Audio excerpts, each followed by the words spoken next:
Welcome back. Now, the issues around internally displaced persons are such that cannot be taken lightly or easily treated, especially with the increase or seeming increase of terror attacks in the northern part of the country. Yes. This is not the first time we've had to look at issues of internally displaced persons. It's not the first time, or there have been issues and efforts made by different people to help to ease the pain, lighten the burden of these people who are unfortunate. But want to look at the welfare. How have they been coping? We do understand there was a victim support fund at one time that was started out by President Goodluck Jonathan. But it was basically made up of private individuals coming together to raise money to support. How supportive was it? How supportive has it been? How effective has it been? We were actually hoping that we'd have one of them join us, but unfortunately, the person had a health matter and couldn't make it to the studio to join us. But we have someone here who's been working with the internally displaced persons, Mr. Emmanuel Olisemeka. Thank you for joining us. It's my pleasure. Good morning. Good morning. Tell us how it's been with the internally displaced person. Thank you very much. Thank you for having me. First, the issues of the IDPs, not much has changed from the last time I was here. But I can say that there's been concerted effort to change the situation. However, we're very hopeful that it will come to fruition, faster than, we've operated in the past. The issue of their welfare has been very, very, very important to us as civil society organization, and I also believe that it's been paramount in the agenda of the government.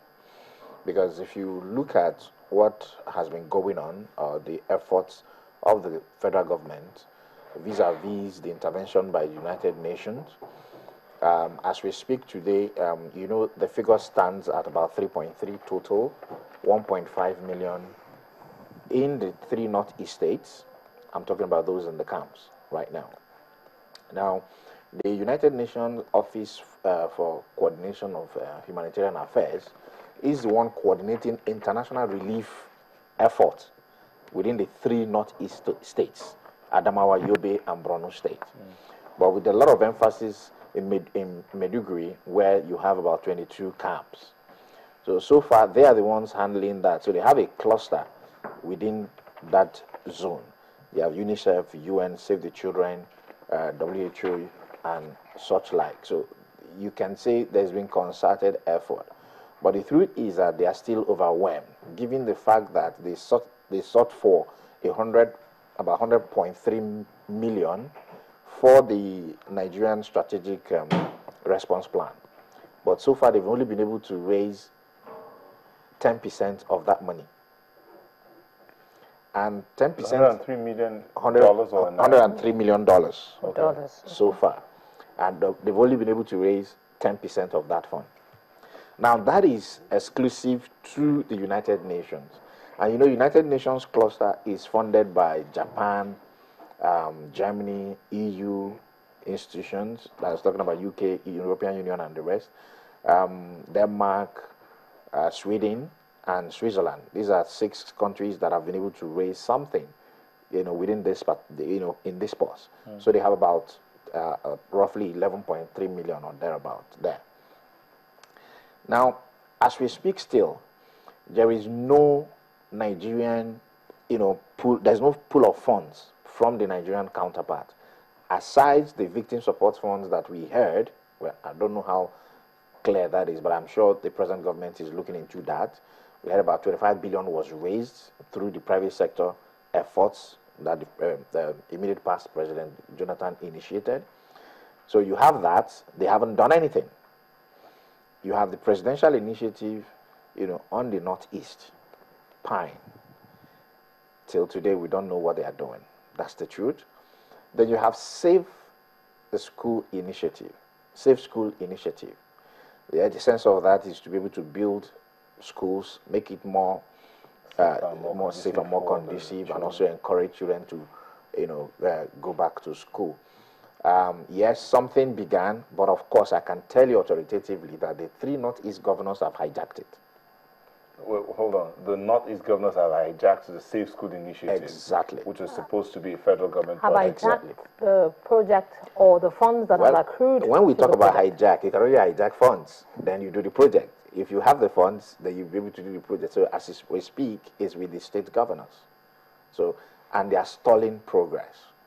So, and you know what's going on today. Every day there's hue and cry over solvency or insolvency of the states and all that. So for us, one of the things we've constantly advocated for is for us to have a more holistic approach, talking about coordination, within the local enclave. Yes, constantly, this is the first time Nigeria is having a humanitarian crisis. And of course, having it for the first time and at the same time in this magnitude. This is a heavy humanitarian crisis we're in.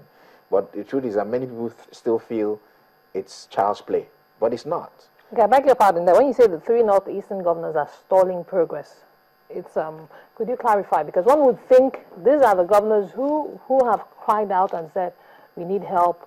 Our state, is in duress or is being held under duress by the insurgents and all of that. What do you mean by they are stalling progress? Are they stalling progress of their own? First off, what is the objective of Safe School Initiative? Is to build back the schools that were destroyed. If you go through the northeastern states, most especially the Borno state, Yobe state, and Adamawa state is relatively better than these 2 states. But the hardest hit is the Borno state. They haven't built a school. But recently the governor was spoke with journalists, with the media, and said, we need to reopen our schools, and actually some schools have been reopened because we do not want to breed another generation of Boko Haram insurgents. That's actually quoting him. He said, if we don't open our schools, so, there seems to be some disparity. See, there are schools that were destroyed. A lot of the schools in the state were destroyed. That's not to say that there are no schools that are open, that were not destroyed. A lot of schools were destroyed. For example, in Yobe State, I think it's the federal government college in Buniadi was destroyed. Has it been built back? The answer is no. All the schools coming from Baga, Bama, Goza, Madagali, name them, within and around, even some on the outskirts of Meduguri, a lot of them were destroyed. No single block has been erected. So in other words, and the rest of them. So none of these schools have been built back. So the essence of Safe School Initiative is to immediately, rebuild these schools and encourage these children to go back to school. And of course, you know that the out-of-school ratio in that place is very high. So the essence of Safe School Initiative is to build schools that will stand the test of time and more secure. If you travel the length and breadth, if you travel the length of the north, you notice that a lot of schools don't even have perimeter fence. Okay. So part of that is to also ensure that when kids get into school, they are safe. So as I speak to you, and I stand to be corrected, no school have been rebuilt. Okay, so in other words, are you saying that there is more than meets the eye? Yes. Well, I don't know, maybe political or for economic reasons, these governors they don't want to actually make things move forward. And it's all propaganda, what we are seeing. Is that what you're saying? I haven't said that, but I'm saying to you, it is the governor and their aides can come and tell us what exactly is stalling them. But what we know is that the fact is there's no school that have been rebuilt. If you recall, sometime last year, I think it was in November or December, earlier this year, the former coordinating minister of economy went to Chibok to lay the foundation of the Chibok school. I don't know if you remember, if you recall. Go and check the state of that work. It's at the level where it was. Okay, couldn't it be the state of insecurity that is actually making, you said something about, you raised the issue of security, yes, which is very key. I agree.